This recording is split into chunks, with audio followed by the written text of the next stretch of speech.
Ya, Assalamualaikum warahmatullahi wabarakatuh. Tanggal 6 hari Sabtu, saya belum pulang, 6 pagi ya, belum pulang, baru mau pulang ini saya, kemarin baru meeting jam 7 malam sama 2 direksi, yang satu direktur keuangan, yang satu, direktur project. Mau santai-santai, tiba-tiba ada rekan advokat datang, ya tidak apa-apa ya, welcome lah, kami welcome sekali, direksi juga, anggota direksi juga welcome. Cuman ketika beliau ini, rekan advokat ini kemudian mulai bragging, itu aduh saya jadi nggak enak ya.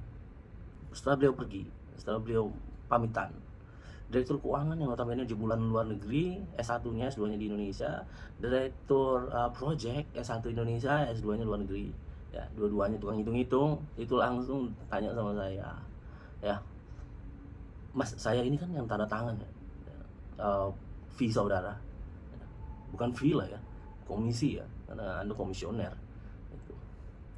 Terus kok saya nggak kebayang ya, saya tidak bisa proyeksikan penghasilannya rekan kawan Mas Oki tadi. Ini Jakarta loh, kita kan orang Jakarta, kita tahu ya, apalagi Mas Oki, saya yakin saya nggak perlu jelaskan masalah analisis keuangan ya, lawyer restruktur, apalagi saudara yang mengaudit tim saya, malah departemen saya, jadi kok kayaknya terlalu jauh dari bayangan saya.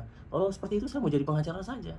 Terus saya sampaikan ke beliau, saya juga tidak terbayang Pak, kalau misalkan memang penghasilan saya sebesar itu di Jakarta ya. Saya punya law firm, saya punya kantor hukum, jadi ada dua, ada firma, ada kantor hukum, dan tidak seperti itu bayangannya.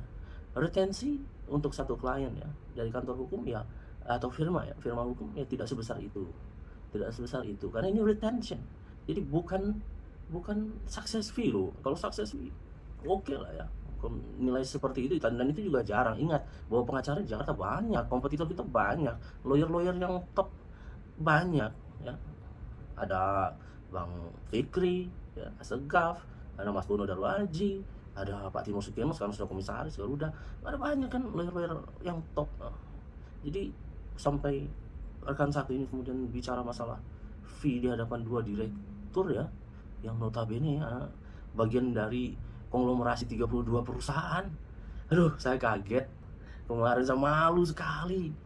Terus Mas Oki, sampai bisa seperti ini, butuh posisi berapa? Karena saya tahu Mas tidak bekerja satu. Mungkin saya jelaskan rekan-rekan. Saya ini bekerja, ada 4,5 posisi saya bekerja. Tidak cuma sebagai pengacara, saya juga sebagai auditor. Saya juga sebagai wakil komite uh, audit di korporat, auditor pribadi ya. Kemudian saya kerja apa lagi ya? Aduh, jadi ya, legal counsel di strukturnya direktur ya, di strukturnya operasional itu, tidak cuma pengawasan.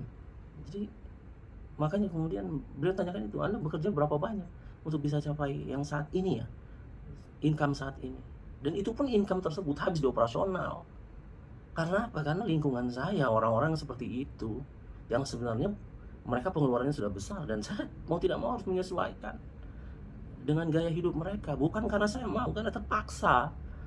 Karena maintaining klien itu salah satu yang paling sulit di dalam memberikan jasa. Ini bisnis jasa ya, nggak bisa kita mau ngotot-ngototan, ya sudah lah Anda ngikutin saya, lo gimana, kita yang jualan jasa kok ya.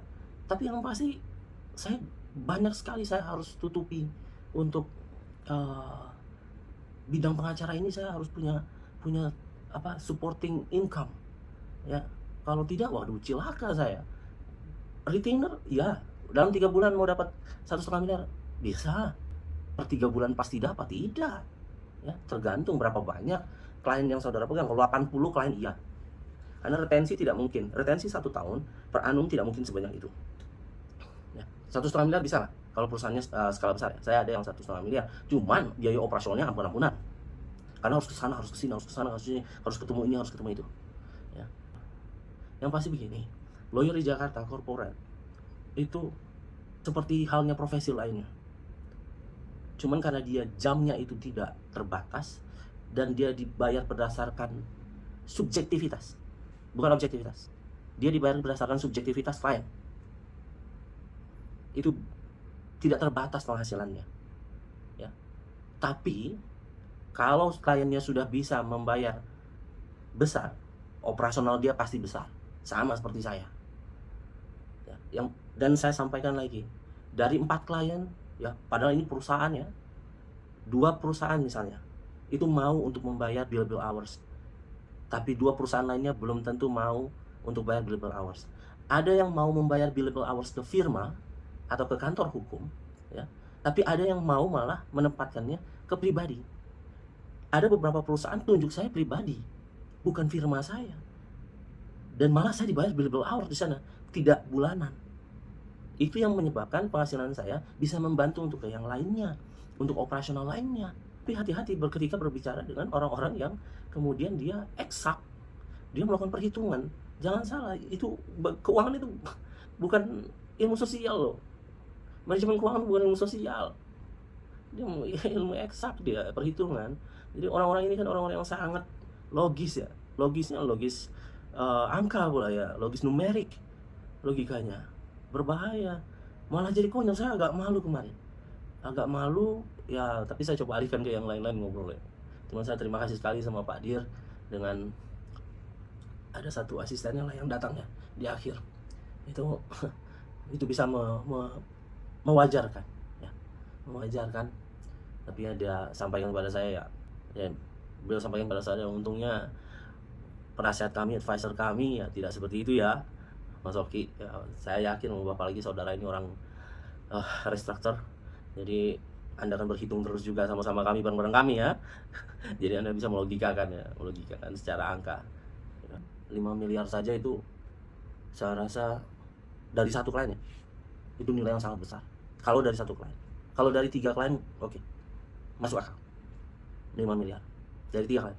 Tapi kalau dari satu klien 5 miliar, saya rasa masih banyak lawyer lain yang akan berkompetisi dengan kita ya. Yang pasti tujuan saya adalah untuk membuka secara logis sedikit lah profesi pengacara yang digadang-gadang bisa beli Ferrari dan Lamborghini itu, kecuali kalau kita tidak makan mungkin ya, dan punya usaha, itu bisa beli Lamborghini, punya usaha lain selain bidang kepengacaraan, dan mendapatkan kasus yang sangat besar dan yang kemudian tidak berbagi sama sekali dengan dengan rekan-rekan partner-partner lainnya, itu bisa beli Lamborghini. Tapi saya nggak kebayang ya, ada perkara yang kemudian ditangani sendiri dan dapat fee yang sebegitu besarnya bisa beli Ferrari, istilahnya yang seri F4 lah ya. Nggak kebayang saya itu, nggak kebayang stresnya ya, dan saking hebatnya orang bisa nangani perkara sendirian dan tidak berbagi sampai bisa beli Ferrari ya, langsung sekejap mata Pak. Kemarin itu sebenarnya rekan ini merusak reputasinya dan merusak peluangnya, karena 2 orang itu orang penting masalahnya. Malah mereka mandangnya nih orang nggak logis ya, malah bragging saja. Sayang sekali ya. Terima kasih sudah mendengarkan. Assalamualaikum warahmatullahi wabarakatuh.